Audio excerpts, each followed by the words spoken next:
Chapter 4. A Crack in the Armor. The success of the gala earned them exactly what Evie had predicted, a new level of access. Julian Croft, apparently charmed by the image of the brilliant and devoted Mr. and Mrs. Blackwood, had invited Alexander to his corporate headquarters for a preliminary meeting. It was the opening she had been waiting for. "Here," Evie said, sliding a tablet across the cold marble island in their penthouse kitchen. "This is Croft's office wing. It's a fortress. Biometric locks, pressure plates, thermal sensors. But every fortress has a flaw." Damian, nursing a cup of black coffee, didn't look up from the little tablet. He'd been quieter since the gala, the tense replaced by a brooding, watchful silence.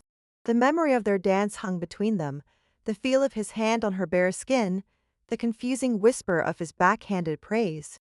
They were both acutely aware of the shift between them and both determinedly ignoring it. "According to the building schematics and the corporate network traffic I'd analyzed," Evie continued, falling back into the familiar comfort of data, "there is a 70th three-scanned window. Every afternoon at 2:15 p.m., Croft takes a call with his London office.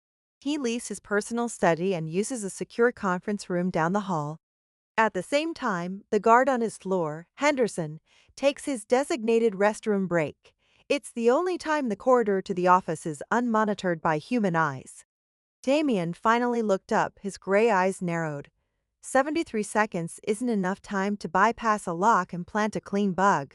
"It is if I create a digital dead zone," she countered, pushing her glasses up her nose. "I can flood the local network with junk data packets from a burner phone, just enough to disrupt the sensor logs for 2 minutes without triggering a system-wide alarm. That's your window. I'll run interference with Croft's executive assistant at the security desk. Your job is to be a ghost." He steadied her for a long moment, the silence stretching. She expected an argument, a dismissal of her textbook plan. Instead, he just gave a slow, single nod. "Fine, let's go bug the devil's office." It was the closest he'd ever come to acknowledging her competence without a sardonic chaser. Croft Tower was a monument to power, a shard of black glass that pierced the sky. Inside, the lobby was a cathedral of steel and stone, silent and intimidating. Evie felt a familiar knot of anxiety tighten in her stomach, but she forced it down, channeling the cool confidence of Isabel Blackwood. Her hand rested on Damien's arm, a perfect picture of a supportive wife, though she could feel the rigid tension in his bicep. The plan unfolded with unnerving precision. While Damien, as Alexander, was in his preliminary meet and greet with one of Croft's lieutenants, Evie excused herself. She made her way to the executive floor, her heels clicking softly on the polished floor. Just as planned, Croft's assistant, a severe-looking woman named MS. Albright, sat behind a large desk with a bank of security monitors. Evie put on her most charming smile. "Ms. Albright, I'm Isabel Blackwood. My husband is in with Mr. Vance. Forgive me for being a bother, but is that a real Rothko in the lobby?" As she launched into her well-rehearsed art history cover, flawlessly dissecting the painter's use of color and emotional resonance, she discreetly activated the program on the burner phone in her clutch. In her mind, a clock began to tick. 1 minute, 50 seconds left. Out of the corner of her eye, she saw a flicker of movement. Damien. He moved with a liquid silence that was startling, a shadow detaching itself from other shadows. He slipped down the private corridor toward Croft's office, vanishing from sight. Evie kept talking, holding the assistant's gaze, her heart pounding a frantic rhythm against her ribs. She felt as if she were holding her breath, trying to keep a bubble of normalcy from bursting. 1 minute left. The seconds stretched into an eternity. "He should be out by now. What's wrong? What's taking so long?" Then she saw it. In the polished reflection of a framed architectural award on the wall behind MS. Albright's desk, she saw the hallway Damien had disappeared into. And she saw something else. A security guard, not Henderson, turning the corner at the far end, walking back towards Croft's office. He was early, or he was an unscheduled replacement, an unforeseen variable, a fatal one. Panic, ice-cold and absolute, flooded her veins. The guard was 10 seconds from the corner. 10 seconds from seeing Damien, who would be trapped with nowhere to go, There was no time for a signal, no time to create a bigger diversion at the desk. Yelling would bring every guard on the floor. In that split second, every analytical thought, every carefully laid plan evaporated. Primal instinct took over the mission, their lives. Everything rested on this moment. She cut herself off mid-sentence. "You know, I am terribly sorry," she said to the bewildered MS. "All right, I just saw my husband. I think he's lost." Before the assistant could respond, Evie turned and strode toward the corridor, her steps quick and purposeful.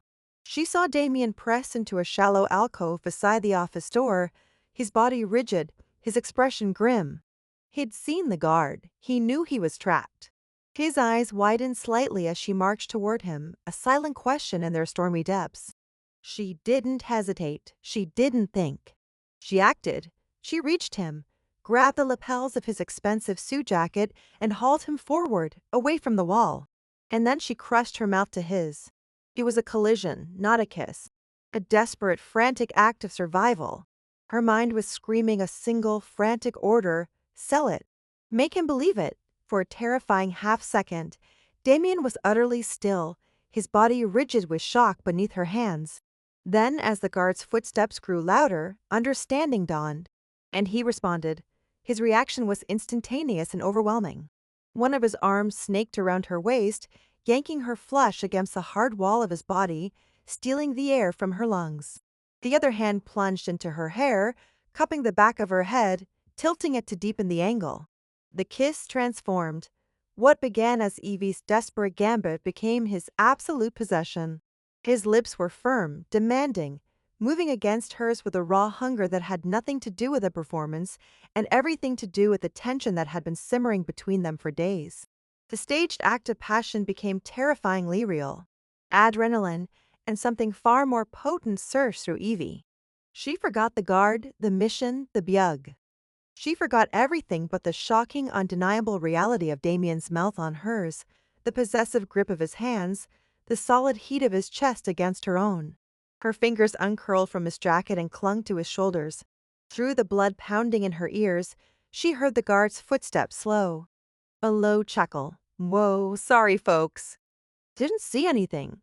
The footsteps retreated, moving away down the hall. The danger was gone. The audience had departed. But they didn't break apart. For a long, charged moment that stretched into an eternity, they stayed locked together in the silent corridor. It was Damien who finally eased back, just enough for them to breathe. His hand was still tangled in her hair, his other arm a band of steel around her waist. They were both breathing heavily, their faces inches apart. She stared into his eyes. The arrogance was gone. The mockery was gone. The animosity that had defined their every interaction had been vaporized in the searing heat of the last 30 seconds. In its place was a thick, raw, unspoken storm of shock and dawning awareness. The line hadn't just been blurred, it had been annihilated. He looked at her not as a liability or an asset, but as the woman he had just kissed with an intensity that had shaken them both to the core. The bug was planted. The mission was a success, but as they stood in the silent, empty hallway, Evie knew they had just triggered a bomb of their own, and the fallout was going to be infinitely more dangerous.